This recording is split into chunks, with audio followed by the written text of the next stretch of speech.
Welcome to the next episode of Your Places or Mine with me, John Goodall, the architectural editor of Country Life. And me, Clive Aslett, a visiting professor at the University of Cambridge. This week we are turning our attention to the seaside. And it's summer after all. It is summer after all. And we thought it would be really interesting to have a think about a place that Clive knows very well because he's lived there for a number of years. Ramsgate. Ramsgate, the Isle of Thanet in Kent.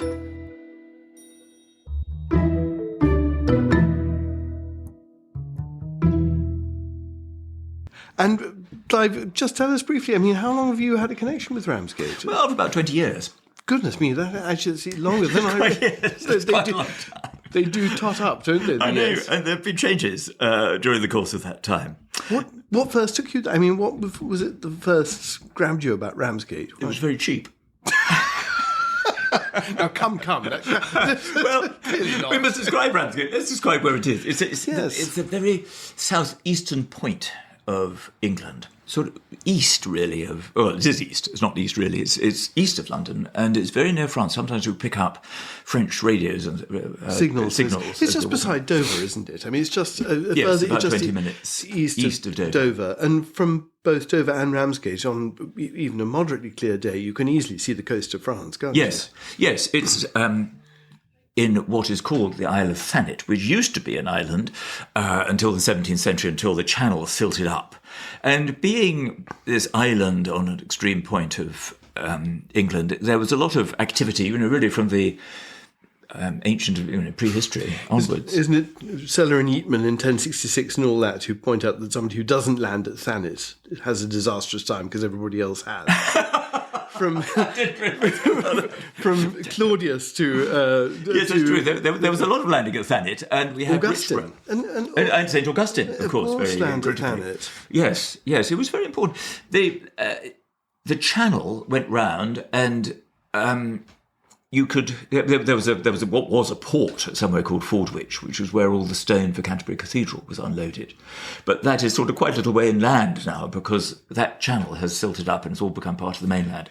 But Richborough, the Roman fort at Richborough, has a great... The foundations, these very peculiar foundations of a great archway. That seems absolutely incredible. It was like saying, you've landed on this barbaric island, but don't worry, you're still part of the Roman Empire. Which reminds me of those gigantic M's that they have in the suburbs of American cities. Proclaiming McDonald's, which I think is very similar sort of concept. You're still... Wherever you are, you can still get a McDonald's. and it is a gigantic structure, isn't it, in the middle of the fort? Yes, it would have been, just so... it was in the middle of... Anyway, it was certainly very nearby. I mean, it was there. I presume it had a ceremony... Anyway, nobody quite knows what the purpose was, but it was, in modern terms, 6 stories tall. I mean, it was pretty high. And, of course, to natives of Britannia, it would have seemed astonishing. I mean, they had nothing like it. It is an advertisement hoarding of the Pax Romana, isn't it? Exactly. Really linking everything together. Both how wonderful and you better behave. And am I getting my geography addled, but is Reculver very close to there as well? Yes, that's a little bit up the coast, which, of course, John, as you'll know, is where Goldfinger lived. I was about to say I was only know it for its Anglo-Saxon church that was demolished. Well, you're behind the times. There are a lot of references to that part of the world in James Bond's, I should say, Ian Fleming's books. Don't get carried away. Ian Fleming, actually, he didn't live at Ramsgate, but he was a bit down the coast. I mean, Ramsgate is about 5 miles from Margate on one side and 5 miles from Sandwich, or about 7 miles on the other. And at Sandwich, there's a famous golf club, which made it always rather posh. Of course, Sandwich was also somewhere which, its heyday was really about 1200. And so a lot of the buildings in Sandwich are very, very ancient, but it was quite a big place in around 1200. Anyway, it had this golf course, and Ian Fleming was about to be the captain of the golf course when he died. But as a result, But as a result, there are many references to. It's certainly in the early James Bond books. I mean, to this part of the to world. this part of the world. I mean, of course, Goldfinger, whose name is that of an architect, John, as you know. Indeed, no. Because his sister, Fleming's sister, had a run-in in Hampstead with Goldfinger, and so. I didn't know that there's animosity. But I think it was something to do with Willow Walk. That's right. No, it's his house. It's a self-built house in North and there was London. something that.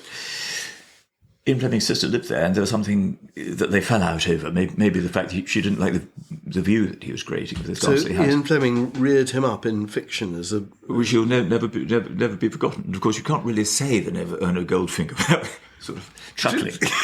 But anyway, back to Ramsgate. Yes, back to Ramsgate. And it is worth saying, in fact, in relation to all these things, it is one of the Cinque Ports, isn't it? It's a limb. It's a limb of Sandwich. Of Sandwich. It was.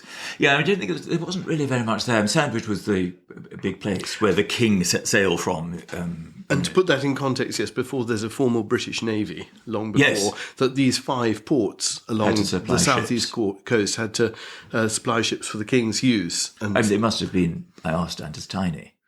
Yes. Well, I mean, I suppose so, but I mean, it's very difficult, isn't it, to rescue the significance of these places? I mean, they are the only means of communication with the continent at this, until the advent of the aeroplane. And you could imagine they might, in the Middle Ages, have been very busy and prosperous places. Yes. Well, no, that is absolutely true. And the route of the king down from London is marked by places like Wingham and so on, all of which were sort of substantial and had lots of lawyers in them, and so. They existed because the king would be going down on his way to France. And everybody else too. Yes, with this enormous court. But so Ramsgate itself, I mean, it is in origin a medieval village, is it? Or a medieval harbour? It is a harbour. There is, it's a funny thing that the medieval part of it isn't where the centre of Ramsgate is now, because the medieval part is actually, as was the case with these villages around the coast, I don't quite know why it was, but they're quite a little way inland. So there is a medieval church, but it's not actually where... Is that just the movement to the coast, though? I mean, the coast has... I don't think so, because the coast did move, and so consequently a lot of the sort of, the prehistoric settlements around the coast have all been washed away. But I don't think that could have been the case. They're cliffs. I mean, Ramsgate is each of these little settlements on the coast.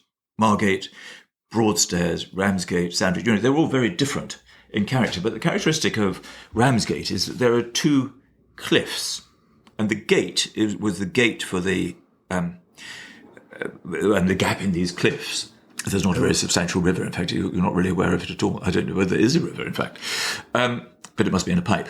I'm sorry. So it's a break in the cliff. It's a break. The gate meant that it was a break in the cliffs, and you could reach the sea easily. The beach. Yes, you could reach the sea, and you had this. I mean, attractive to later generations. You had this incredible spread of sands, which go all the way along to. But attractive Margate. To earlier generations because you could drag your ships easily up onto the sand. Yes, that's right. What wasn't very attractive is that just outside Ramsgate in the sea are the shifting Goodwin sands, which were very, very treacherous. And so in the 18th century, there were petitions to build a harbour because ships that were coming around by East Foreland or North Foreland were getting regularly wrecked on the sands, and there wasn't anywhere to shelter. So there were petitions to build this harbour, and there were great efforts to build it, and of course, it was a cost. And so Parliament was resistant, but it capitulated. That sounds very different. It's a totally different world. Parliament reluctant to spend money on public works.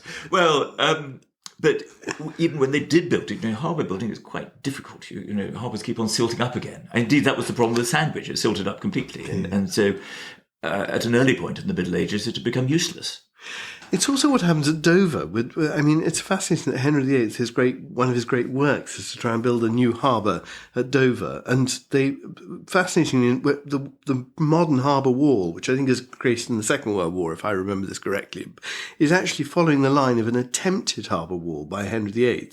And what his engineers didn't understand is that the further they built out, the more the sand built up. Oh, I see. How interesting. Yes. But he did this, they developed this really fascinating technique of moving stones that are far too big to move by any other means. They attach chains and casks with empty casks to rocks and when the tide came in, they floated, the casks literally floated these massive rocks, which they could then steer into position and drop down onto the seabed. So it's a really sort of ingenious thing. Technology. But it's complete failure when Henry VIII does it, and it's not until the 20th century that there's really the means to complete such a harbour. It's a sort of... They were always trying to work out how to sort of flush out the sand from the harbour and that kind of thing. There was an earlier attempt, but Smeaton, the great engineer, he, I think, sort of cracked it. And he built a harbour wall and he built a lighthouse. And Smeaton was in the 1780s, I think. Really? So yes, that's late. But the harbour was important and remained important into the 20th century. It was where I think it was a sort of mustering point for ships coming back from Dunkirk. It was where all the little ships sailed back to. Yeah. And so the harbour has been important basically since the late, it's important very early on, and then again from the 18th century because the seawall creates a substantial... Yes, I wouldn't say it was too important early on, but it Ramsgate was really didn't get going until the Napoleonic Wars, essentially. But there is an older part. It's rather difficult to see it, but there were sort of captains' houses which were set back a bit, and there are one or two fragments of sort of mid-18th or late 18th century architecture, and some of these houses, very comfortable. I mean, they had lovely panelling in, but a lot of them have been changed out. Some have been demolished, obviously, but changed out of all recognition. But if you really look, you can see them. But they tend to be set back. Then people didn't want to look to be overlooking the sea. I mean, it may have been that they didn't really want to be drenched in salt water all the time. But I mean, is it the case that Goodwin Sands, is there an area where ships could ride at anchor within, which is protected from the sea by Goodwin Sands, as it is further around the coast, isn't it, by Deal and Walmer and things where you can, these great flotillas of ships in the 18th century, they gather together in convoys during the Napoleonic Wars and then set sail from that sheltered, or I don't know. Well, to be truthful, I don't know, but I think maybe with Sands, they tend to move, and that might have been one of the things part of the issue. And of course, it's difficult to control a ship in a storm. But in other words, you've got the harbour being created as commercial. Of course, we're going to go on, John, to talk about the great figure of Pugin. I'm sure A.W.M. Pugin, but he was an architect. But he loved sailing. That's why he went to Ramsgate. That was one of the reasons why he built his house and a church in Ramsgate. Really, really fascinating, extraordinary man. But he had a tower on his house, and I can hardly believe this, but it's repeated by everybody, so I suppose it must be true, that he looked out on stormy nights and saw ships being wrecked, and he would then get out to them. He'd rescue the sailors. He was a Catholic, so he had a chapel, and he could give them all mass when they got back in Thanksgiving, but then he could claim the wreck. Oh my goodness! Yes, of course, that right. But listen, before we're running ahead of ourselves. Yes. I mean, so what? It becomes a port town, a harbour town. But the thing that really happens next is it becomes a seaside resort, isn't it? Is that the next? Well, thing? That's really the foundation of it. I mean, I think there's very, it would be wrong to say there's a great deal of 18th century architecture which, evokes this life of a port before it became a resort. And the resort life that it took on, of course, it had a bit of a role, a very minor role in the Napoleonic Wars, because it was somewhere, I think probably some transport left for France from Ramsgate. And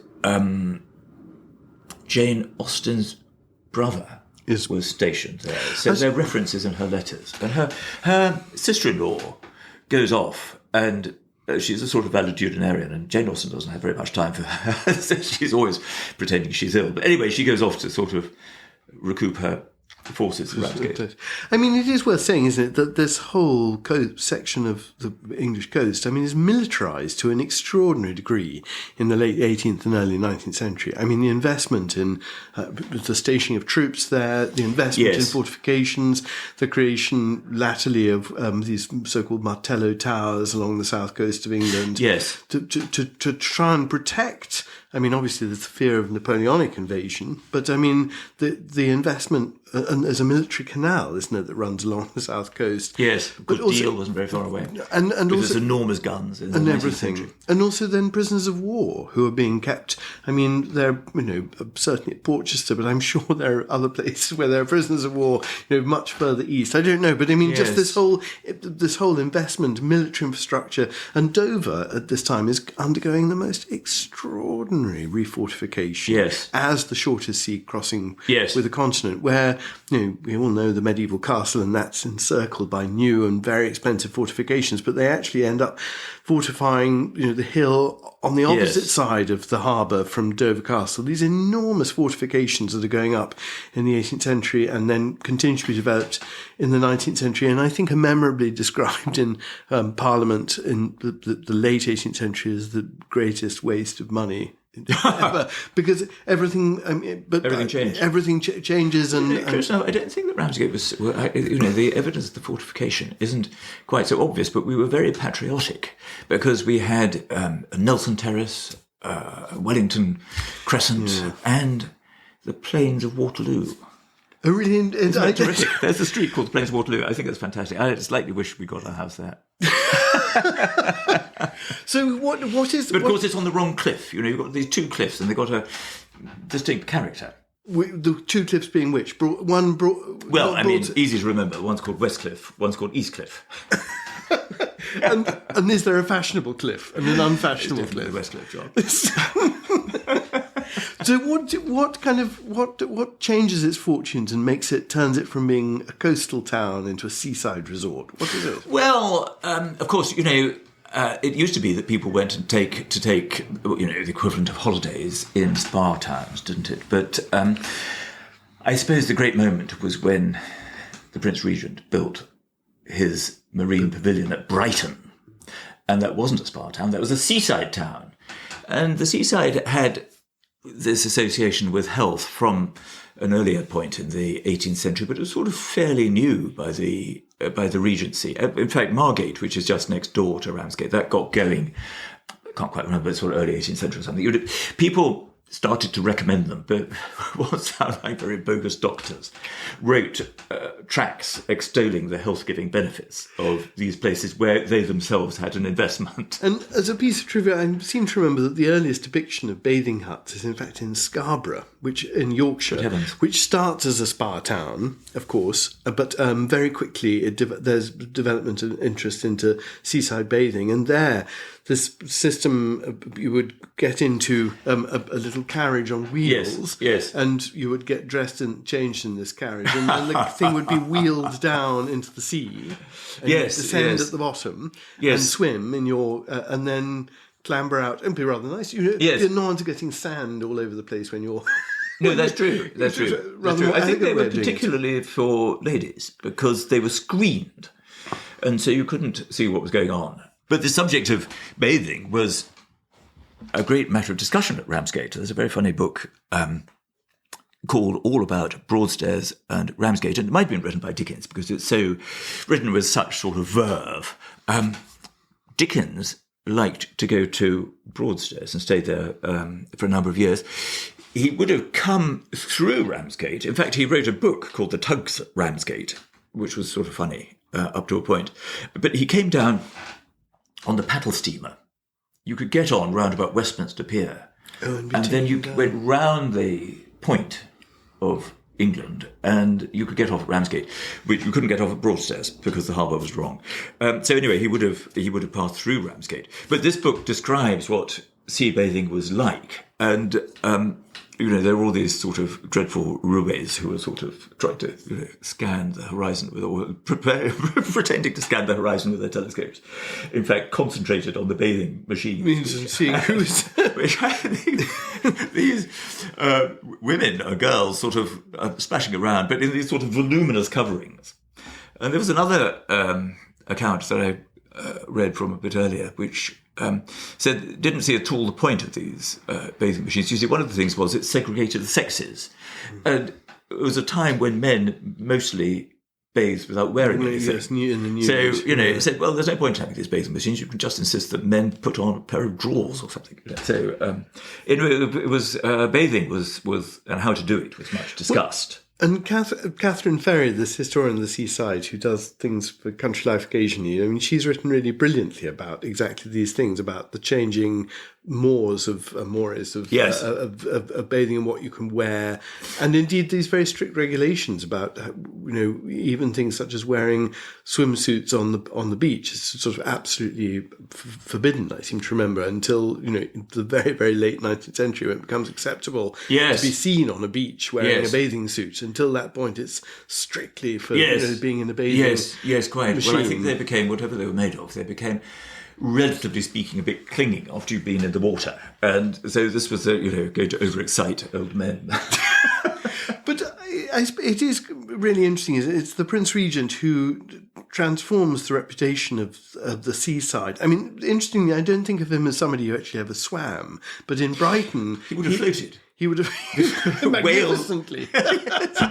This whale-like figure. Actually, by the time, certainly the later part of the life of the Royal Pavilion at Brighton, he was an invalid and he was going around in a bath chair. And actually, one of the things was that it had central heating, and it was very, very hot. It was like a conservatory all the time because he was so arthritic. But no, I don't think he would have swum. But it retained, the world of the Prince Regent was a bit rackety, and this was rather true of other seaside places, certainly Ramsgate. I mean, to a certain extent, it was true of spa towns, which I think was why with Bath or wherever, they had people who were kind of Beau Nash or whatnot, who were the major domos, who were really establishing the rules. Gentlemen had to remove their swords when they went into the assembly room and that kind of thing, to make sure that people behaved with a degree of decorum. Does Ramsgate have a famous major domo or not? I don't think it does. It had there was the same. It was a bit later, but it had the same. I can't actually quite remember. I'm sure it had lots of rules for how you interacted. And in the assembly, does it have an early assembly room? Yes. I mean, it had all that. Yes, and then it went on, and there were. In fact, there's a wonderful building called the Casino, and this was built late. This was built about 1913 by, I think, Adsed, who built the very beautiful library in Ramsgate, supported by Andrew Carnegie's foundation.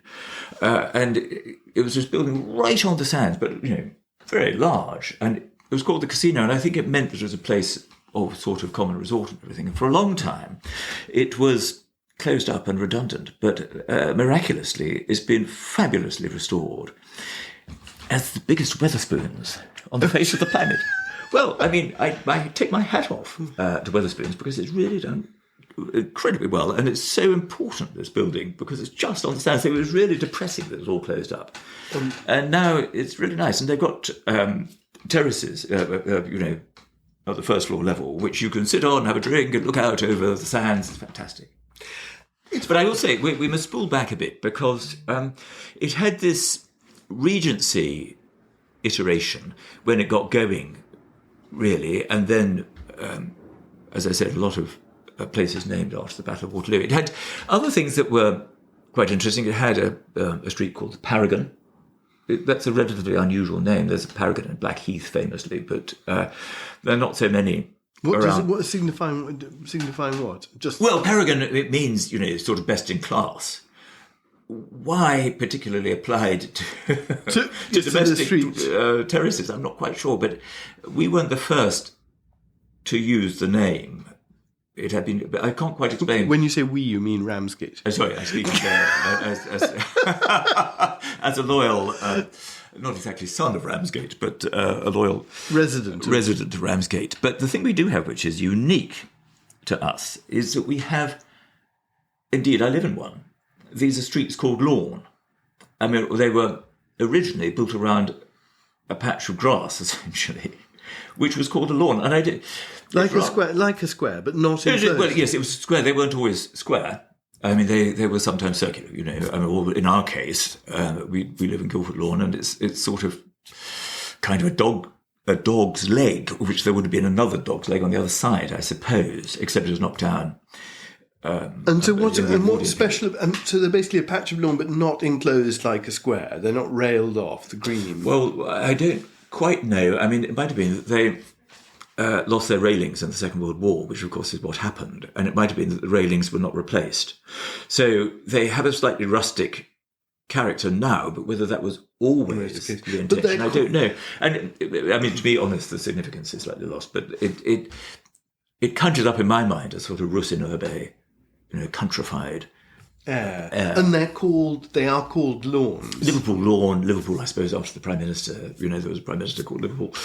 I can't quite remember the other ones, but it's got the other one. But I mean, but there are 4 or 5. So, as it were, you have a medieval settlement set back, you've got the harbour being created, and it's from the late 18th century that the town is developing, basically. Well, I think even a bit later than that. I think it was probably... there was probably a fillip with all these troops and soldiers coming, or sailors coming, because Jane Austen's brother was in the Navy, I think, coming and staying there. Coming and staying during the wars. And then after the wars, it got going as a resort. And people were building, it wasn't on a sort of grand scale with major landowners. It was on a much smaller scale with small builders and sort of piecemeal ownerships. So there isn't a single big landowner there? No. And it's developed in a very piecemeal form in the 18-teens, 1820s yes, and onwards. And they kept the look. For example, our terrace is, you would think it was Regency because it had bow fronts and sash windows, but it's not Regency at all. It's actually built in 1842, which is in the Victorian period. But they sort of kept this, it's very old-fashioned. They didn't think about it very hard. And the key to it was that there was a season. The season wasn't really the summer. The absolute height of the season was, strangely, the autumn. It was October, because it was thought that the water had heated up. And this was probably true, that the water had had a chance to heat up during the summer. And so that was the prime moment to go and swim. But probably another month too, people from London piled in, and the people who owned these terrace houses went to live in the basements and attics, and the middle 2 floors were let out to families. Lodgings. Yeah. They were lodgings. The people who had them didn't have kitchens or anything like that. They just had somewhere. They had drawing rooms and rooms to sleep, and they would have been dependent for their meals on the landlord and landlady. Do you know another thing? I don't know if this applied in Ramsgate, but again, I was talking to somebody who has explained to me that lodgings in the late 19th, early 20th century, unless you were living very expensively, you were actually thrown out of your lodgings during the course of the day. Yes. And so... Well, I suppose it was like a sort of ghastly bed and breakfast place in... as it might be Blackpool, as sort of caricatured in the Carry On film. But I mean, that means, of course, whatever the weather, you have to be outside. You have to be outside, yes. From the time of your breakfast until you had your meal in the evening. And one of the ramifications of this is the need to create these enormous shelters on the front of the seaside so that people could actually be undercover. I mean, yes. And of course, there are an enormous supply of public rooms, like reading rooms.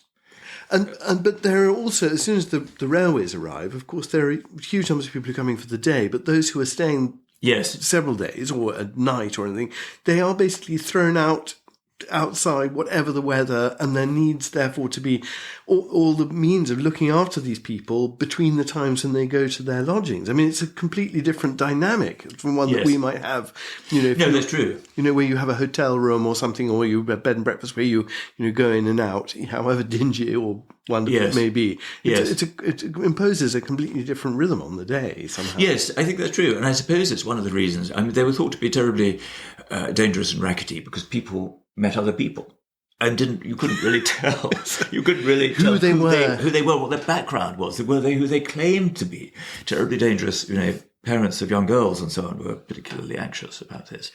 The development then is of really in the teens and the 20s onwards.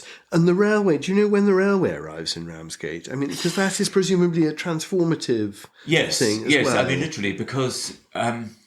Well, I should say what it looks like, Ramsgate. One is on these cliffs. These are a sort of continuation of the landscape around Dover. These they are white cliffs. They're exactly the same.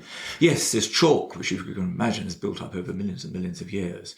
So there are tall white cliffs, except for when you go down. And then there are these sands which go on for such a long way, and very, very much remembered by Queen Victoria.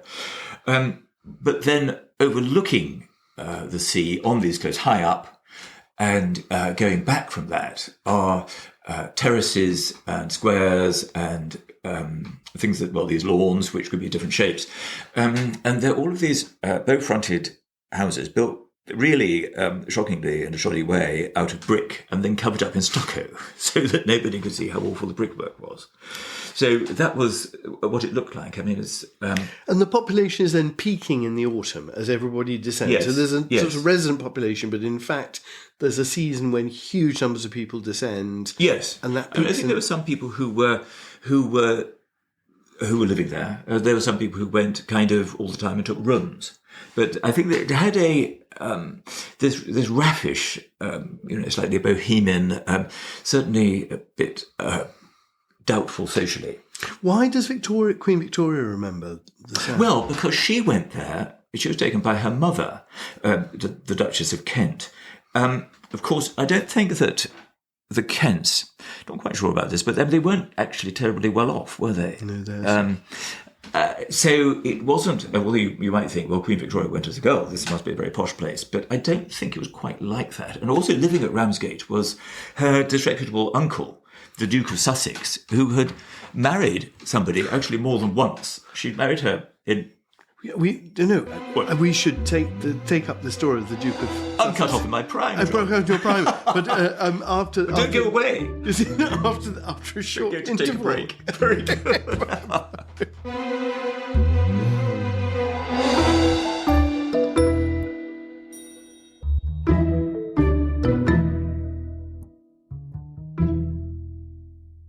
So, Clive, sorry, I interrupted you in mid-flow. You were cruelly, because there are two connected subjects, but the first one you want to explore properly is Queen Victoria. Well, I mentioned Queen Victoria, but I didn't really develop her fondness for Ramsgate, because she went there as a girl. She went there for several summers, and you might have thought that she had a poor opinion because she caught typhoid there. But then typhoid was a sort of Victorian occupational hazard. Occupational hazard being a Victorian, I think, because the plumbing was always so bad.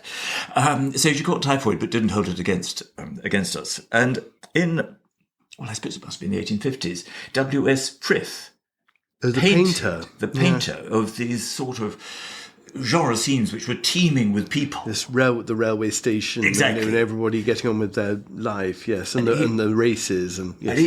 But he painted one called Ramsgate Sands, which is one of these pyramidal compositions with a family, all kitted out for the seaside, and sailors and all the sort of people you might have. The whole Punch and Judy, I think. Yes, the whole cross section of society. Oh, cross section of society was there. And it's a very jolly painting. Anyway, he has exhibited it in the Royal Academy, and you can imagine who bought it. Queen Victoria. I think it might have hung in Osborne. I was going to say more recently in Queen Elizabeth, our late Queen's bedroom. Oh, how extraordinary! Am I right or am I wrong? I don't know. Well, I'm not sure. I could be getting that muddled up. But anyway, it was very popular with Queen Victoria. It might even have been painted for that purpose. Frith might have known that there were distinguished connections with Ramsgate, yes, and somebody might have been quite interested to buy it, which is what happened. And Victoria goes there because of her father's, or is that... No, I don't know quite what it was that attracted her mother, the Duchess of Kent, beyond the fact... I mean, it was fashionable. It was fashionable, but a bit racy. But as I said, I don't think the Duchess of Kent was... I think she was in the position of... or rather, her husband would have been in the position of the other royal princes, the sons of George III, viz. High-born, but... not terribly well off, or at least they spent all their money. It's high living, and impoverished. Disreputable. And that was certainly the true of the Duke of Sussex, who was there. I think he was, the sixth son of George III? Anyway, he was one of them. And he had married, and of course George IV himself had married a commoner, Mrs. Fitzherbert, which is a morganatic marriage and not recognised by the Royal Marriages Act.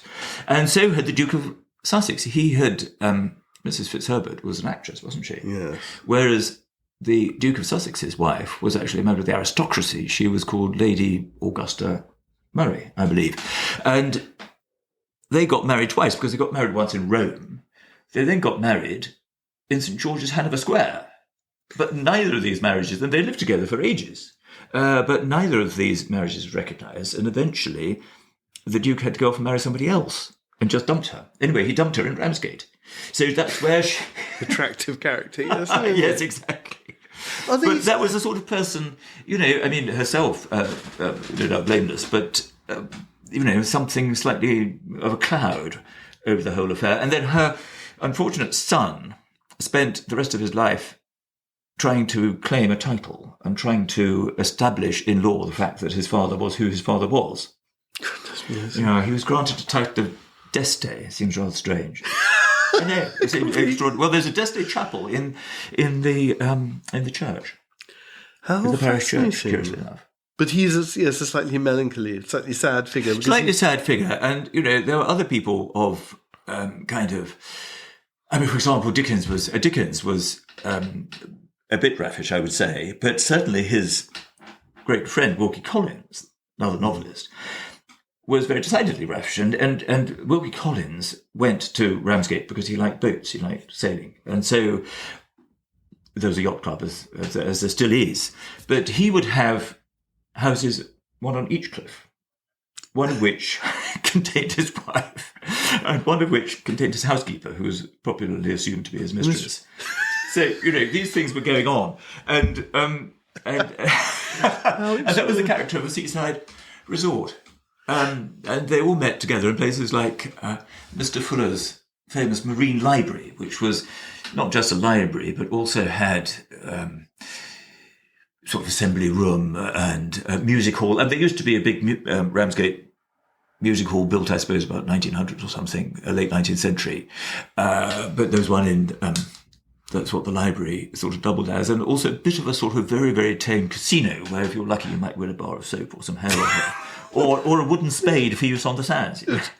But does Brighton displace? I mean, does the Prince Regent living in Brighton sort of displace his brothers to other seaside resorts? Oh, well, that's an interesting thought. Of course, Weymouth was very popular with George III. So I suppose that was a bit, Weymouth in Dorset, beautiful town. But so I suppose that suggests that they had, they could be more respectable. I mean, father and son famously couldn't stand one another. No, that's true. They're quite a long way apart. That's certainly true. But there's also, Brighton also reflects. The pavilion famously reflects a sort of hedonistic lifestyle and a love of luxury. Yes, that's true. And the exotic, which is, and even the word pavilion. It's a new building form, isn't it? This in an English context, yes. It's a French, a French building form, and it's a pleasure palace, and yes, a ganguette.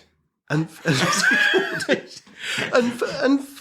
I did think it was, it's fascinating. We could do a podcast on the pavilion very easily, but basically, the Prince Regent goes to bed incredibly late at night, and everybody starts waking up very late in the morning, if not the early afternoon.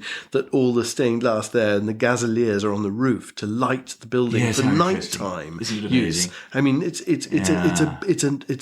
It's a palace for nighttime. Entertaining. It was carousing. And everybody just sleeps through the morning, as far as you can work out. Yes, so amazing. It is a strange thing. And, isn't it odd? Of course, we are the harbour at Ramsgate. It's the Royal Harbour. Because George IV sailed from it. It was when Dover was up in arms about Queen Caroline, because they took her part. In the divorce case. In the divorce, which sort of caused passions to run high on both sides. And Queen Caroline, do you remember, she tried to force her way into the coronation. That's right. And he finally divorced her, poor thing. And so he was very cross with Dover, because the people of Dover had taken Queen Caroline's side. So on one occasion, he decided to sail for Hanover from Ramsgate, and he bestowed the title of Royal Harbour, which we've never forgotten, although I think that was the only time that anybody of any consequence has left from it. And we got a pyramid which marks the occasion. To mark his departure from... Mark his departure, yes. Where's that? Is that just... It's just down by the harbour. It's not a very wonderful pyramid, to be absolutely honest, but... clearly, these things were very important. They were adding tone or a bit of a sort of veneer to this slightly rackety place. And Queen Victoria goes there, but when she's still a princess, I mean, before she ascends the throne, because then afterwards, she goes to Osborne. Oh, yes. Well, she? I think she then leaves it all well behind. I mean, it stays... There seems to have been an affectionate memory, but no, if you were queen, you didn't go. And so... There are other people. I mean, for example, the very interesting Regency and Victorian tremendous letter writer and traveller, and very interested in Jewish affairs, Sir Moses Montefiore. He lived just outside. He had a big house outside Ramsgate. And I noticed there was a book on Jewish country houses that came out recently, and it was maintaining that this, it wasn't a country house. It wasn't, the whole point was it was at Ramsgate. It was very near the continent. He was such a traveller.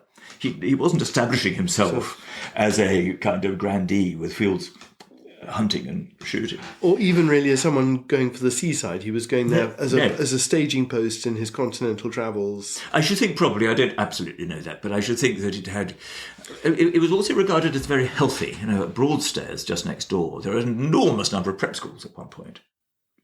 Of course, because this is also the age when everything is beginning to... I mean, London is really beginning to be a terrible industrial city. Yes, everyone getting very conscious of health and being aware of the great stink. And yes, and being aware of the consequence of sunshine and fresh air on tuberculosis.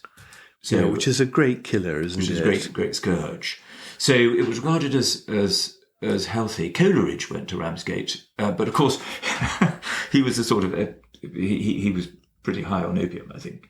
For most of his later life, wasn't he, John? I mean, he was what we would term a junkie, and he sort of battened on to his unfortunate doctor. He used to go with his doctor and his doctor's family, and he must have been a terrible nuisance. Do Broadstairs then and now, Broadstairs and Ramsgate are next door to each other. Do they have a very different character, or are they? Yes, they do really, because Broadstairs is much more of a village. It's round this very pretty cove, and do you remember Mr. Pooter went to Broadstairs? Good old Broadstairs. It's from Dickens's Mr. Pooter, yes, exactly. Not Dickens's, no, it was from Punch. It was Mr. Pooter. Mr. Pooter, what was the name of the book? I can't remember. I'm getting to phrases, but the Diary of a Nobody. Of a Nobody, that's right. Sorry, I'm getting... No.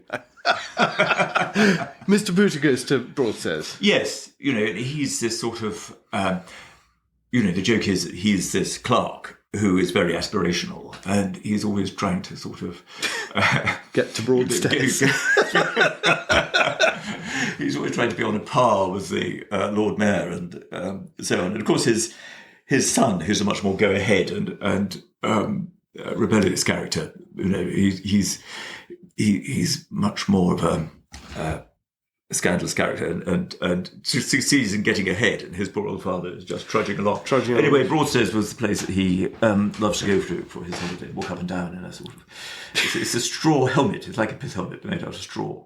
Now, the other famous resident of Ramsgate, of course, who we've already mentioned, is Pugin, Augustus Welby. Northmore Pugin. Yes, that's right. Exactly. AWN Pugin. Yes. Who, for Pugin, presumably this association which we've also referred to of St. Augustine, the apostle of England in the 6th century, lands in whatever it is, 597, on the Isle of Thanet. Yes. And Pugin, as a Catholic convert, becomes he builds a house here, doesn't he? Yes, he is of course called Augustus. And his father was Auguste. So it's a family name. So he had that connection. He was sort of on the lookout for for people with the name of Augustus. But he went there originally because his father was an illustrator, and the young Pugin illustrated Gothic furniture at the age of 15. And one of his designs was, I think, made into something, a chair, I think, in Windsor Castle. It was absolutely extraordinary. But this was for his father, who was producing these topographical books, but also books of Gothic detail, because the Gothic revival was getting underway. Serious. But to his father's distress, the younger A.W.N. Pugin it seems incredible, he went into the theatre to begin with, and he designed sets. And he married the daughter of a sort of stagehand. But it's obviously a very pretty girl. And they had a son, I think, anyway, a child. And by the age of 20, by the time Pugin was 20, this girl had died. And so he was left at the age of 20. As a widower. So, as in every Victorian household, you thought of all the unmarried ladies that were attached to your family, and one of them was in Ramsgate. So he beetled down to Ramsgate to leave the child with an aunt. And so that was really his connection, but he also loved it. He went and built some another house, I think it was outside Salisbury. That's right. So he wasn't always attached to the sea, but he did love the sea, and he had a cutter. And one of the things he did was to sail across to Belgium and go across through the markets. And he'd pick up these bits and pieces of old carving, and he'd come back and sell them. So, that was a supplementary source of income. Because while he was an architect, I mean, actually, for example, he wasn't the architect of the Houses of Parliament. He was designing things, the houses. So it was a totally different financial system of reward. He was being paid by the drawing. It was nothing like being an architect and getting a percentage cut of the final spend. bill. So, so he came down to Ramsgate, and he had his house. It was really extraordinary. He died at the age of 40 in 1852. Yes, he was 40. So full of energy. And he is so full of energy. He was an extraordinary man. He built his house. He built a church, a complete church. And he was on the way to building a monastery on the other side of the road. It's a French order it's still in existence there, isn't it? It's still... Yes, not the same order, but yes, as a matter of fact, it comes from Kerala in India, the order who's there now. Oh, I see. Which is where St. Thomas went. Exactly, the Apostle Thomas, yes. That's right, the Indian Christian community that pre-exists colonial. So it's very amazing. But his house is right beside the monastic church, isn't it? Yes. It's a very odd arrangement divided by the road. Pugin was a Catholic convert, but when he, like many converts, he went for it hook, line and sinker. And he also had this very romantic view of the Middle Ages, which was that it was a time of social harmony and cohesion, which we found so often. Isn't that true, Clive? And we found so often in our podcasts, full of these amiable people. But particularly the church was this source of charity, and it was supporting, and that poor people were supported by the church. That was his idea, and it was something that he was desperately keen to recreate in 19th century England, along with the Gothic style which symbolised it. I mean, the extraordinary thing was he chose Ramsgate because he was a very contrarian person, and Ramsgate really represented absolutely everything he hated in terms of Ramsgate town, because he liked solidity in architecture, he liked truth, he didn't like applied ornament, and solid building, very important. So a place which was built very shoddily and covered up in stucco out of this brick which he disliked, this rather poor brick, and then covered up in stucco, which was pretending to look like stone but wasn't. I mean, this would have just driven out absolutely potty. It's worth saying, isn't it, one of his most celebrated polemics amongst contemporaries was this volume called Contrasts, yes, in which you show a picture of, let's say, I don't know, a Victorian workhouse with everybody living miserably, and you turn over the page and there's an almshouse from the Middle Ages with everybody looking happy and poor. Yes, living in this fabulous Gothic hall. Exactly. And I mean, in some ways it is really quite it is actually sometimes very funny. I mean, this extraordinary juxtaposition of... And as a piece of journalism or polemicism, it's brilliant. Superb. Yes, yes. And sometimes it's funny for not entirely the reasons. No, perhaps that's true. I mean, of course, there must have been some wit in it, I suppose. He was just an extraordinary person because he managed to offend everybody in Ramsgate, because he was very unlike, at a time when there was a premium on conformity. He wasn't conformist. He used to go around dressed like a seaman. in this sort of heavy blue sort of serge kind of coats and things, big boots probably. And it was, also the fact that he was a Catholic presumably would not have been popular. No, particularly since he was doing, for example, things like founding schools. He had a school as part of his conception. And this was so annoying to the sort of traditional Church of England residents of Ramsgate that they built their own church, fantastically grand in scale by George Gilbert Scott.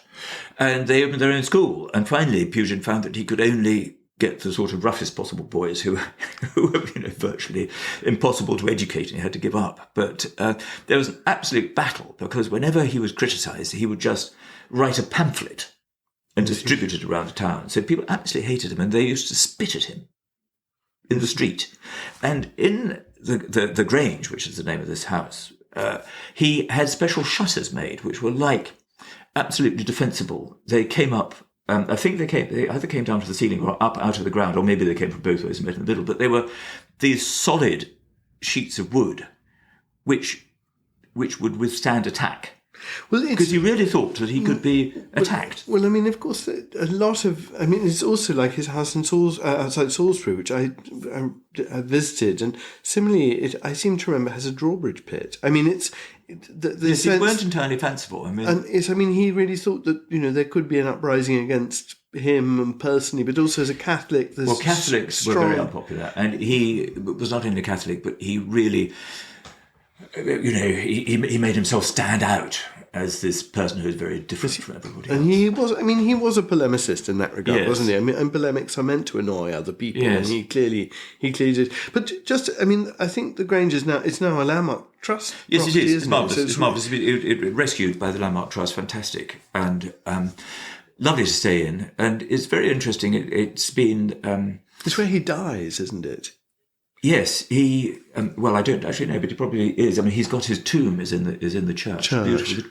The church is very beautiful and more restrained. Some of Pugin's churches were very, very highly coloured, but this is just the colour of stone, really. But everything very beautifully designed, including his tomb. But his house reveals how he lived, which was again exceptional in that he used to stand up at his drawing board. And that was only separated from the rest of the house by a big, heavy velvet curtain. But there were these children. He had so many children. They were romping away all over the house. It was very... Usually, Victorian children had to shut up and were only produced at mealtimes. And in fact, this was a much more integrated house. Yes. My memory also, the Grange and the church are right beside one another, aren't they? Yes, they are. Yes. And they're very. It's a complex, really. And I think I'm right in saying that there's a tabernacle, very elaborate tabernacle, which was moved from the church for no reasons that I can now reconstruct to Southwark Cathedral, the Anglican Cathedral, and which is now being moved back, I believe, to the church in Ramsgate. Yeah, I think the church has had a fantastic renaissance in that when the last lot of monks had it, it was not opened much. They didn't want to interact with the community, and in fact, I think there's a tunnel under the street so they could pop up in the church without having to see anybody at all. It's not like that now. There was, I don't know who, I have not met the present incumbent, but the chap who rescued it was called Father Marcus, and he was just absolutely wonderful because he restored it as a centre of pilgrimage, which is what important to Pugin, and as a centre of ritual and as a centre of Latin and singing. And on Pugin's birthday, there was a Tridentine Mass, and it was terribly elaborate and fabulous. And I said to Father Marcus, well, how pleased Pugin would have been to know that this Mass was taking place in his church. And Father Marcus said, well, I don't know, because, of course, being so contrarian, he wasn't the sort of Mass that he liked. What he liked were the English style before the Tridentine Masses. So surely he would have converted to Presbyterianism by now if he was being really contrarian. Who knows? He probably he died at 40, John. But both the church and the house are right on above the harbour. I mean, there's now a car park that's been constructed, slightly unsympathetic. Well, that's to do, yes, when there was a ferry leaving from the harbour, but it wasn't there. Yes, he was right at the edge of the cliffs. You would literally have dropped down to the sea, wouldn't you? Some of the stone, some of the old stonework, there were heraldic beasts on the garden wall, and they're now like sort of stumps of teeth. They've all worn away because of all the salt spray. And what is, sort of summing up, what is it that now Ramsgate, what are the great things that you enjoyed, particularly about Ramsgate when you were there? Well, Ramsgate then, it went on, it was still, there was a memory of this. I mean, the heyday was really in the Victorian period, or possibly until the First World War. But there's still a memory in the 1960s. But then it came to the time when, like all seaside towns, the sort of people who had gone to Ramsgate started going to Spain on cheap package holidays, and also there were mines in Kent, coal mines, and they all closed in the 80s. So there was a bit of a double whammy, and it's now getting back on its feet again, or has got back on its feet. And a lot of people come. There's a strong sort of, if you don't have to be in London all the time. I mean, you can get to London, it takes an hour and a quarter, but on the fast train, but it would be expensive to do it every day. But there are a lot of people for whom it still represents a very attractive quality of life, being by the seaside. And it's got, like Margate a bit more so, but it's got a sort of slightly boho crowd who've come in recent years. But I think the thing which particularly attracted us, well, we had young children at the time, and they were magnetically attracted to digging on the sands. And the sea, yes. I mean, they know, even if they haven't ever been on sand before, they know immediately what they have to do to build sandcastles. It's just kind of, you're just programmed with that as a human being, I think. So that was very popular, but also I was very strongly drawn to the fact that it really hadn't changed much. I mean, the 60s had largely, different things had not been very good for it. And, places had been knocked down to make car parks and things, but they weren't. Was it shelled in the war? I mean, Dover was shelled from France in the war, wasn't it? It did. I mean, in both wars, it had a certain amount of that, but there was also an airfield just outside called Manston, and that planes were they weren't really taking off from there so much because it was so close to France, they couldn't get high enough to fight in the Battle of Britain from Manston. But I think planes were limping back to Manston and sort of not quite making it. And there was, the old plane crashed into a terrace in Manston, or something was dropped on on Ramsgate. So it had its role in the Second World War in a way that, we couldn't really remember or really imagine now. But it wasn't, if you take, say, Bognor Regis, popular with George V famously, whose very last words remember Bognor. He supposedly said "bugger Bognor," but someone said all he needed to do was to go to Bognor to recover. But the centre of Bognor, for example, is now concrete. That's not the case with Ramsgate. It was sort of overlooked at that time, and so these Victorian terraces are all intact, and if you have the eyes to look, don't look too closely at the high street, which, like other high streets, is a bit on its uppers. But there are loads of other streets which are very pretty, and I find the topography of the two cliffs, and you look down on the harbour and then you look up at the terraces. It's very attractive. It's always changing and shifting. So those were the things that appealed to me. I went down, as a matter of fact, with none other than Roy Strong, former director of the Victorian Albert Museum, and he absolutely loved it. So it was a bit of a folie à deux. So that was when you were inspired? That was my first visit. Well, Clive, thank you very much for that little tour of Ramsgate. Come and visit us again, John. No, and I very much enjoyed going down there. And thank you very much. And do please listen to other of our podcasts. They're available on ypompod.com. Yes, that's our website. You can get them on all the usual platforms, but we have a very lovely website designed by Daniel McKay. And she's brilliant. We're very proud of that. And you can also sign up for a newsletter, John, can't you? Yes, and you can see. We aren't quite sure how to do this yet, but we're going to work it out. You can see some of our photos. Indeed, we're going to try and put some photos up there. And if you want to review the podcast, we'd be very grateful, particularly for positive reviews. So don't trouble if you have negative thoughts. I know you're probably not listening at this stage. And we look forward to the next podcast next week, which we haven't even decided what is going to be on. There's so much happening. I know. Gosh, we live by our wits. Very good. Goodbye. Thank you for listening.